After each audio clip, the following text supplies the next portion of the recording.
Hey guys, Amanda here.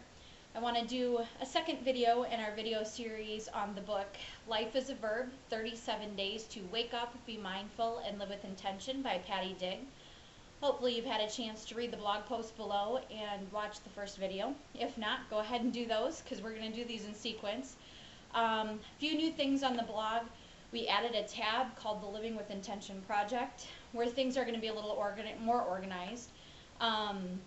We'd like to do some other blog posts in between these series, and they're all going to post to the home page, so we wanted to kind of keep some of those things together, so if you were to miss something or whatever, it's all going to be in that one tab right underneath of our pictures. So let us know what you think of that. We've added a few new things, so we're still in the project of trying to come up with some new stuff for you. But just to kind of get into the book a little bit, I spent the weekend really absorbing some of the first things that I learned and trying to put some of those things into action. Let me tell you, changing a lifestyle, even though it's one step at a time, can be hard. And it's remembering what it's all about and really coming back to, I find myself asking a lot, is this important? Or would I be worrying about this particular thing? I found over the course of the weekend, being with my family and out doing things in my normal life, I really asked myself, what was the important thing? And every time I would start to veer away from that, I'd have to bring myself back to it. And it's not easy.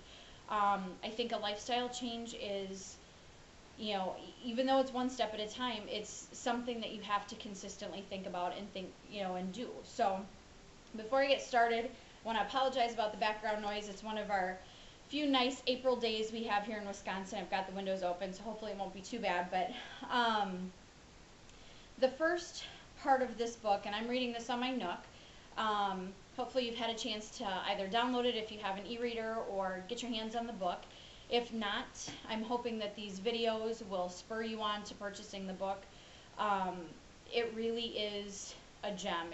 I've read a lot of head books or personal development books, and this is by far one of the most put together books that I've been across, and breaks it down into simple things that you can do every day. So in the introduction, she talks about how the book is set up and what she hopes that you gain from it as a reader.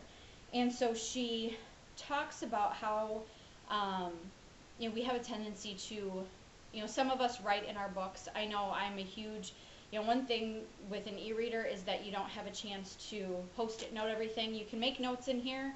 I actually have the hard copy of the book coming because I do like to write things. And so it's interesting, her take on writing in a book, into the margins of the book and making notes. And she talks about a book that she had read in college and how she can tell where she was at in her life by the notes that she had made in the margins. And so it's really extending the conversation of the book with yourself. You're relating it to areas in your life. And so, we can make that analogy in our own life. Are we simply just turning the pages of our life and take things as they happen and staying silent about them, or are we actually being proactive in our life and engaged in our life? A story is just an extension of us. And, we really need to look at how we're engaging in simple things.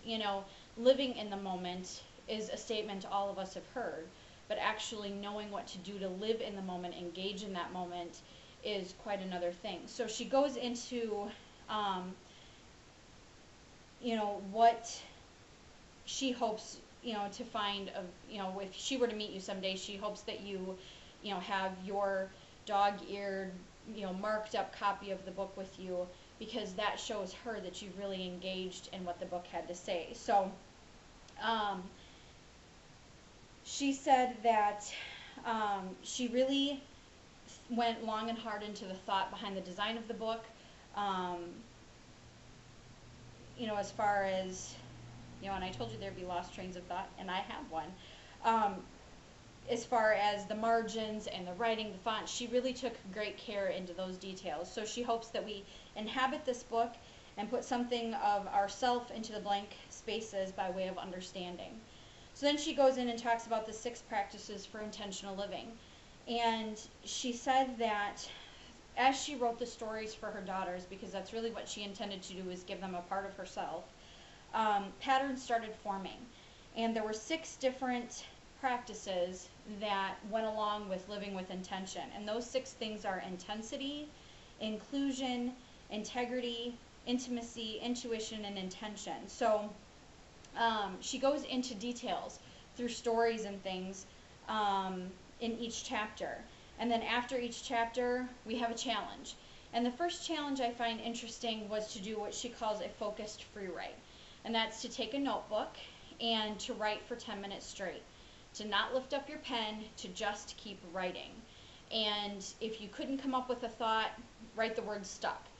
And it's a little more difficult than what you might think, but I did that. I just got a plain old notebook here and wrote for 10 minutes. And then after you did the 10 minutes focused free write, you were to go back through and find, and that was the other thing, not paying attention to grammar or punctuation or misspelled words. You just keep writing and don't lift your pen up off the paper. And then after you got done with that, you were to go through and find some keywords or hot words that stuck out to you and circle those and then write about those for 3 minutes. And the things that I kept finding, you know, most of you that know me, I can preach the law of attraction all day or positive thinking. And something that really shocked me that kept coming up over and over when I was reading through my focus write was worry and fear.